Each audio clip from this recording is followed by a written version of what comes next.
Salut à tous les amis et bienvenue sur Carton Rouge TV. Très heureux de vous retrouver pour une nouvelle vidéo. C'est la trêve pour l'AS Saint-Etienne. L'AS Saint-Etienne qui ne joue pas la Coupe de France ce week-end. Donc forcément, il n'y a pas de match officiel. Il y a eu un match amical avec Auxerre. Les Verts ont fait un partout. But de Cardona, c'est tout ce que je sais. Le match n'était pas retransmis. C'était un match à huis clos. C'est un peu bizarre d'ailleurs, je trouve, de faire un match comme ça à huis clos. Enfin bon, bref. Toujours est-il que les amis, je profite de cette trêve pour faire une vidéo bilan. Alors non pas de l'AS Saint-Etienne puisque j'ai déjà fait cette vidéo-là, mais une vidéo bilan de la Ligue 2. Et l'idée c'est de savoir, selon moi, quelles sont les équipes qui vont jouer la montée directe en Ligue 1. On dira un mot sur celles qui sont en grand danger et qui vont pouvoir descendre. Et puis évidemment les places de barragistes. Et dans cette bataille-là, si je puis dire, comment je vois finalement ce qui peut se passer pour l'AS Saint-Etienne d'ici la fin de saison. Est-ce que oui ou non on sera dans les deux premiers? Donc voilà, je vais vous partager un peu mon analyse. Évidemment, comme toujours, vous savez comment ça marche. Vous likez la vidéo, vous la partagez si elle vous plaît. Et puis surtout, en commentaire, vous me dites à chaque fois si vous êtes d'accord avec moi parce qu'on va reprendre les équipes une par une et je vais vous dire ce que je pense de chacune de ces équipes. Alors on va pas faire les 18 équipes, mais en tout cas les 6-7 premières, on va les prendre une par une pour voir comment je vois la suite des opérations pour chacune d'entre elles.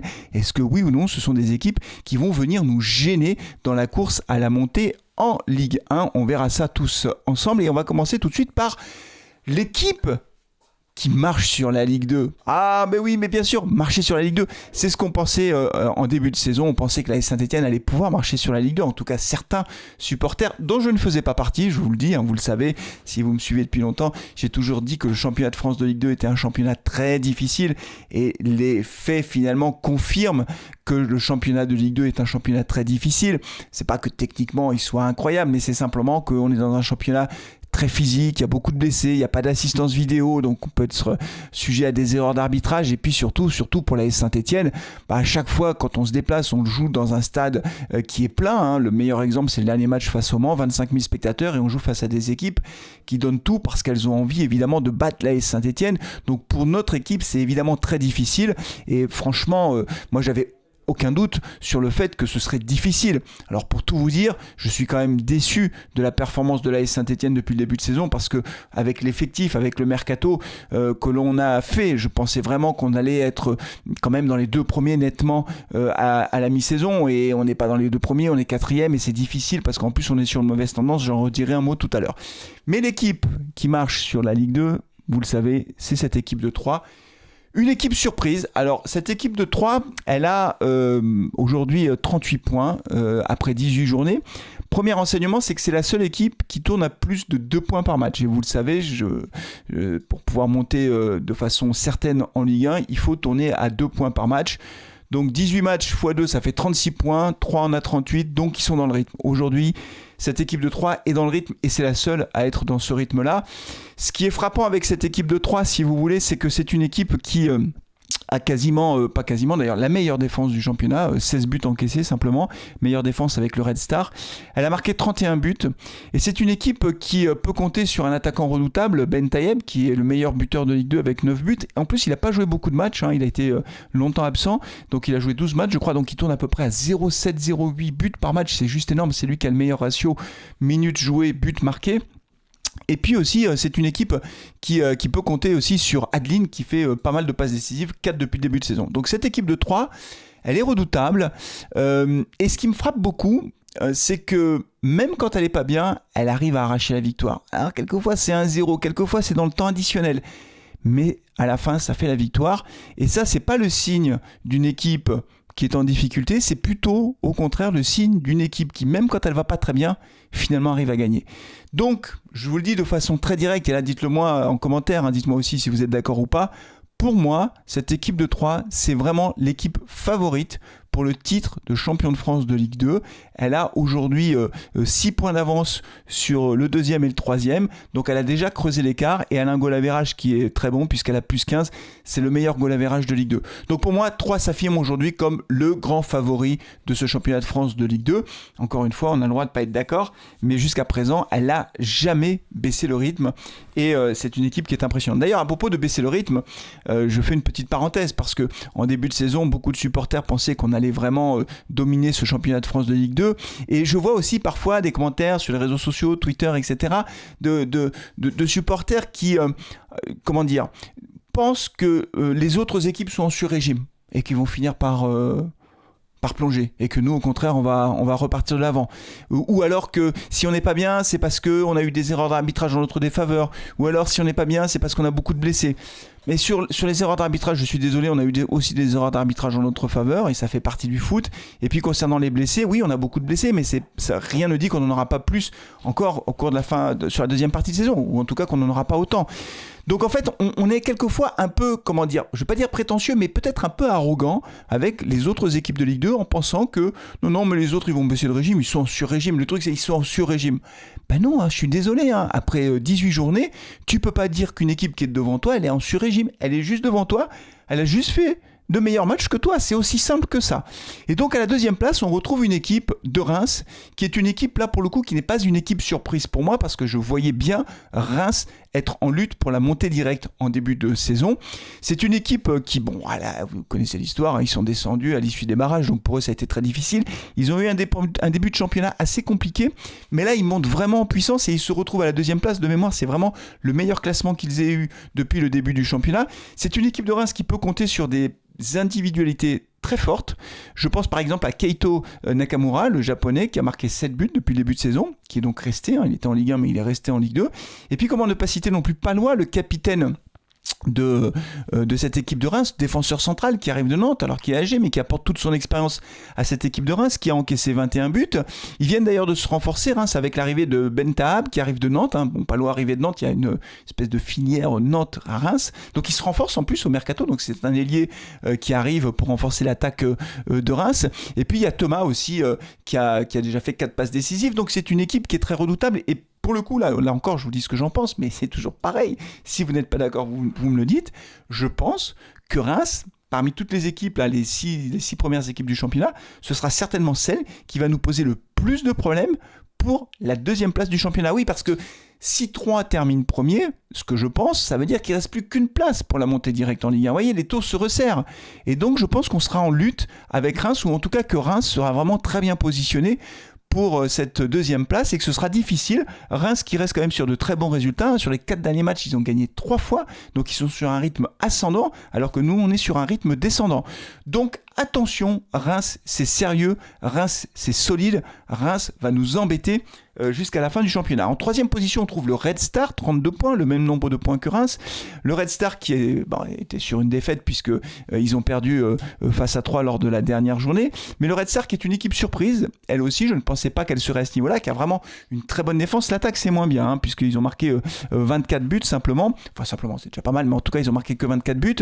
Et cette équipe du Red Star, pour le coup, je sais pas, je pose la question, mais je sais pas, je ne suis pas sûr qu'elles tiennent le rythme jusqu'à la fin de saison. Alors attention, ils ont 32 points après 18 journées, donc c'est une équipe qui joue bien, qui marche bien, mais je ne sais pas s'ils vont réussir à rester sur ce rythme-là, on verra. En tout cas, c'est une équipe qui clairement joue pour être parmi les barragistes, en tout cas dans les 5 premiers, et qui est vraiment une équipe surprise de ce championnat. 4e position, bon, vous le savez, c'est nous, moi je suis déçu de cette performance, 31 points après 18 journées. Ce qui est inquiétant, mais je l'ai déjà dit, c'est qu'on est sur une mauvaise tendance. Sur les 3 derniers matchs, on fait 2 matchs nuls, 1 défaite, on n'a pas gagné depuis 4 matchs, et que derrière, enfin depuis 3 matchs, et puis que surtout sur les 10 derniers matchs, on est 8e au classement, donc on n'est pas du tout sur un bon rythme. On pensait que le retour, et moi j'espère que le retour de Chico Lamba va nous apporter de la stabilité. Il a joué d'ailleurs face à Auxerre, je crois qu'il a joué 1 heure à peu près. Ça va nous rapporter de la stabilité défensive dont on a absolument besoin, mais on a appris que Bernauer était blessé plus gravement que prévu, il va être obligé de se faire opérer du genou, donc combien de temps il va être absent? Vous voyez, ce que je vous dis, c'est que quand on a des blessés qui reviennent, il y en a d'autres qui repartent en quelque sorte. On n'arrive pas à s'en sortir. Donc l'idée de se dire ça ira mieux quand nos blessés seront là, oui, mais on aura toujours des blessés en fait. Donc ça marche pas. Donc voilà. On verra ce qui se passe au mercato d'hiver. Pour l'instant, il ne s'est quasiment rien passé. Il y a Yvan de Masson qui a été transféré en Grèce, tant mieux pour lui. On se souvient qu'il voulait partir. Eric Orneland ne comptait plus du tout sur lui. Il a failli partir aux Servettes de Genève cet été avec la mine Fomba, mais il avait échoué à sa visite médicale. Donc là, il part en Grèce. Bonne route et bon vent à lui. Il y a Paul Émar qui a signé son premier contrat professionnel. Et puis après, on verra ce qui se passe. J'espère vraiment que David Tachvili ne partira pas. Pour moi, c'est la grosse inquiétude parce que il y a beaucoup de clubs qui s'intéressent à notre attaquant géorgien. Il y a des offres à mon avis qui vont arriver et j'espère vraiment que l'AS Saint-Etienne va le garder parce que pour l'instant c'est quand même lui qui a les meilleures stats depuis le début du championnat. Nous on est 4e et c'est pas bon. À la 5e place, nous retrouvons cette étonnante et sympathique équipe du Mans qui reste sur 13 ou 14 matchs sans défaite. C'est incroyable, c'est vraiment l'équipe en forme du moment. Une équipe du Mans qui a encaissé 17 buts, donc une très très solide défense. Je vous rappelle que nous on a encaissé 25 buts. Qui a marqué que 22 buts, mais qui a un goal average de plus 5. Donc c'est une équipe qui marche très bien, qui nous a posé énormément de problèmes. Je vous rappelle qu'on avait perdu à domicile face au Mans, et puis qu'au match retour, on a fait de partout. Donc en fait, en réalité, 0-0, pardon, je dis n'importe quoi, on a fait un clean sheet, on a fait 0-0, ça veut dire qu'on a pris que 1 point sur 6. Donc ils sont au même niveau que nous, ils vont nous embêter, très clairement. Je ne sais pas s'ils tiendront ce rythme jusqu'à la fin de saison. En tout cas, ils sont déjà 14 matchs sans défaite consécutive, donc c'est juste incroyable en réalité. Donc ils sont sur un rythme très élevé. Forcément, dans une équipe, quand tu es sur une série comme ça, on se souvient de la série de Jérémy Janot, ça crée une émulation incroyable, quoi. Ça crée une dynamique de groupe. Tu dis, il faut pas lâcher. Le jour où ils perdront, parce qu'ils perdront bien un jour. Est-ce que ça va créer une cassure ou pas? Je ne sais pas, on verra. En tout cas, c'est une équipe sérieuse et sympathique qui, sans aucun doute, à mon avis, jouera pour être dans les 5 premiers et jouera les barrages. Je vais terminer peut-être par cette équipe de Dunkerque. Pourquoi je termine par cette équipe de Dunkerque? Parce qu'elle a 30 points, donc elle est juste derrière nous. C'est une équipe qui marche très bien aussi, qui a de très bons résultats, qui reste sur 3 victoires consécutives, donc elle est en pleine bourre. Il y a un joueur qui nous a beaucoup intéressé, c'est Bardelli, Bardelli qui a fait 3 passes décisives et 7 buts, donc il a des super statistiques. Et c'est une équipe de Dunkerque finalement qui est à 1 point de la 5e place et qui elle aussi, à mon avis, va jouer pour être parmi les 5 premiers de ce championnat et ainsi jouer les barrages en fin de saison. Donc c'est une équipe qui est redoutable, il faut faire attention à cette équipe de Dunkerque. Voilà, tout ça pour dire que finalement on a 5 équipes, entre Reims, 32 points et Dunkerque 30 points, ça fait 5 équipes qui se tiennent en 2 points. Donc c'est très serré, ça va être très serré. C'est certainement un des enseignements principaux qu'on peut avoir de ce bilan finalement après 18 journées, parce que le temps passe vite, 18 journées ça veut dire qu'il n'en reste plus que 16 à jouer, donc ça va aller très très vite, les matchs vont s'enchaîner à une vitesse folle. Le mois de février va être terrible, je crois qu'il y a 5 matchs là qui vont avoir lieu très rapidement les uns derrière les autres, et donc en réalité on y verra peut-être plus clair, mais pour l'instant on va dire que pour cette 2e place c'est très serré. 3 fait le break. Voilà, très clairement, ils ont 6 points d'avance sur le 2e et le 3e, 7 points sur nous, c'est énorme, 7 points avec en plus un goal average nettement favorable, ils sont à plus 15, nous on est à plus 10, donc 3 a fait le break, c'est difficile à dire, et puis derrière ça se bagarre pour la 2e place, sachant qu'après en 7e position on a Pau avec 27 points, qui est très irrégulier, Pau, et Guingamp 26 points, et après ça décroche Montpellier qui est très décevant, Montpellier qui reste sur 3 défaites et un match nul au cours des 4 derniers matchs, vraiment une grosse difficulté pour Montpellier, qui est très instable en fait, moi cette équipe de Montpellier qui a plutôt une bonne défense mais qui n'arrive pas à marquer de but malgré la présence de Mendy à la pointe de l'attaque et de Mboukou. Alors Mboukou était à la CAN donc forcément il n'était plus avec son équipe mais de Montpellier, mais c'est vrai que Montpellier est très c'est une équipe irrégulière en quelque sorte. Et puis après peut-être un mot pour la fin de classement, on a Bastia qui a enfin gagné son 2e match de la saison à domicile face à Grenoble lors de la dernière journée, donc ils ont 11 points, ils sont quand même décrochés par rapport à Laval avant-dernier avec 15 points, et puis Boulogne qui a 16 points, et puis après on trouve Amiens qui a 18, et après on a Nancy qui est 14e avec 21 points mais qui reste sur 2 victoires consécutives, donc Nancy qui est en train de se relancer progressivement. On va dire que derrière, là aussi ça est en train de décrocher petit à petit. Il y a 4 équipes quand même qui sont en grand danger, Amiens, Boulogne, Laval et Bastia. Je ne sais pas qui descendra, mais on peut penser quand même que parmi ces 4 équipes on trouve les 2 équipes qui descendront en fin de saison en national, je vais y arriver. Voilà les amis, alors dites-moi ce que vous en pensez. Pour la AS Saint-Etienne, pour résumer ma vision des choses aujourd'hui, avec les matchs que l'on voit, tout n'est pas perdu, loin de là. Pour la Saint-Etienne, on est évidemment en course pour la montée directe, ce qui est l'objectif principal. Enfin, c'est pas l'objectif principal, c'est l'objectif de cette saison. C'est d'être parmi les 2 premiers. C'est l'objectif affiché par les dirigeants. C'est l'objectif que les supporters attendent également. Ils attendent que cet objectif soit atteint. Et donc, pour l'instant, on n'y est pas puisqu'on est 4e. On est sur une mauvaise pente. Donc, il est urgent de redresser la barre.